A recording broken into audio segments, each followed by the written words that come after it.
Bonjour à tous, j'espère que vous allez bien. Aujourd'hui, on va parler d'une analyse sectorielle, c'est-à-dire qu'on va aller voir un petit peu via des ETF basés sur différents secteurs quels sont ceux qui sont en ébullition ou carrément ceux qui sont à l'arrêt, hein.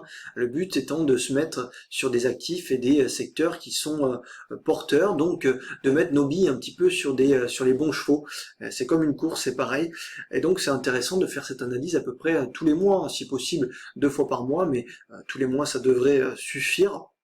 Et donc on va voir via des ETF sur le NYSE et sur le Nasdaq quels sont les secteurs tout simplement qui sont intéressants et où on devrait potentiellement se positionner pour les prochaines semaines ou les prochains mois à suivre. Voilà, donc une analyse 1 fois par mois, ça devrait suffire pour déterminer un petit peu les secteurs où l'action se passe, hein, tout simplement, puisqu'en bourse, l'argent ne disparaît pas, elle ne fait que tourner, c'est-à-dire qu'elle change d'un secteur à un autre en fonction de la hype, des besoins, des demandes, et puis un petit peu des technologies qui sont développées. Donc on est passé il y a 2 ans peut-être du cannabis aux technologies, puis maintenant de retour éventuellement sur le cannabis, on verra ça juste après.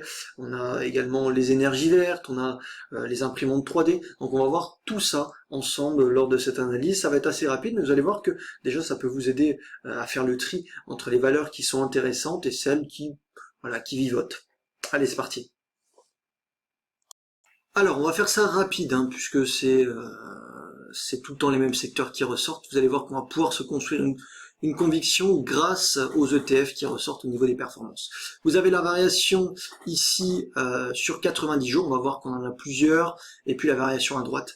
Donc on va juste lire un petit peu ce screener et en déduire tout simplement des secteurs à privilégier. Vous avez les énergies propres, les énergies vertes qui ressort en tête, hein, plus quasiment 110% sur 90 jours.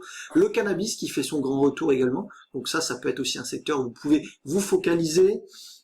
Le solaire évidemment, donc les énergies vertes avec Biden sont boostées, donc ça peut être aussi un domaine où on peut rentrer en position. De nouveau le cannabis à peu près avec 89% de performance sur cet ETF en l'espace de 3 mois, donc c'est assez intéressant. Et puis vous avez le nouveau un petit peu les imprimantes 3D qui font leur belle apparition dans le screener, hein, qui depuis 2 mois à peu près sont en plein éclatement, en plein boom, donc c'est assez intéressant de se positionner.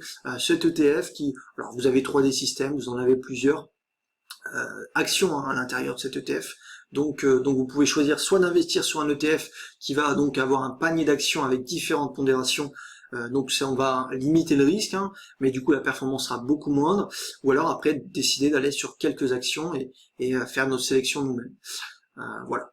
Mais grosso modo, on voit que sur 90 jours, c'est les mêmes secteurs qui ressortent. Sur 60 jours, de nouveau le cannabis avec 87%. Donc on voit d'un coup que le cannabis revient en tête, un peu plus d'énergie à court terme.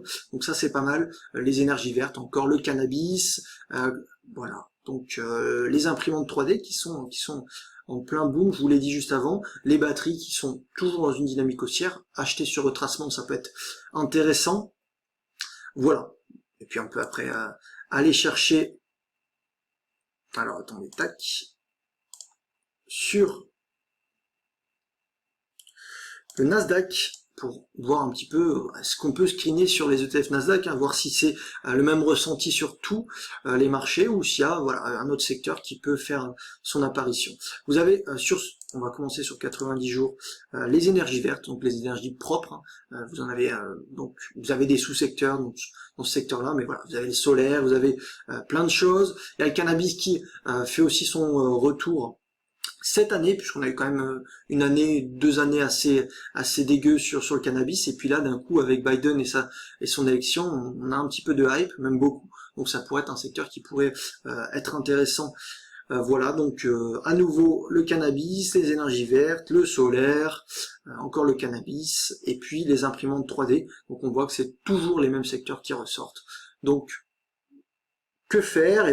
Faut essayer de choisir le bon pion, des bons secteurs. Donc, je vous rappelle que c'est toujours un cercle où il y a des mouvements de capitaux. Les institutionnels, ils gèrent de façon dynamique leurs capitaux, secteur après secteur. Donc, il y a 2 ans, ça pouvait être le cannabis. Ces 2 dernières années, maintenant, c'était quasiment mort. On a perdu 90% de leur valeur, ils ont perdu 90% de leur valeur, et à nouveau, on revient dans un cycle intéressant sur le cannabis, donc il faut essayer de bénéficier de ces cycles haussiers et de pas tenir pendant 2-3 ans s'il n'y a plus de hype et s'il n'y a plus d'intérêt. Donc on essaye d'avoir une gestion dynamique sur notre portefeuille et de suivre un petit peu tous les secteurs qui sont proposés dans notre screener. Donc vous avez en ce moment ce qu'on a cité ensemble, les énergies vertes, le cannabis, les imprimantes 3D, vous avez aussi les semi-conducteurs, mais eux qui sont déjà bien avancés, donc vous êtes rentré sur des replis. Voilà. Je vous invite à faire cette analyse à peu près une fois par mois pour avoir un peu l'état de la tendance sur ces secteurs-là. Voilà. Rapide, j'espère que c'est clair pour vous. Une analyse qui est assez flagrante, hein, c'est toujours les mêmes secteurs qui ressortent, donc ça vous permet de construire une conviction. Je vous souhaite une bonne semaine à tous, portez-vous bien, et puis n'hésitez pas à laisser un petit like et un petit commentaire si vous avez des questions, et je vous dis à la semaine prochaine. Salut!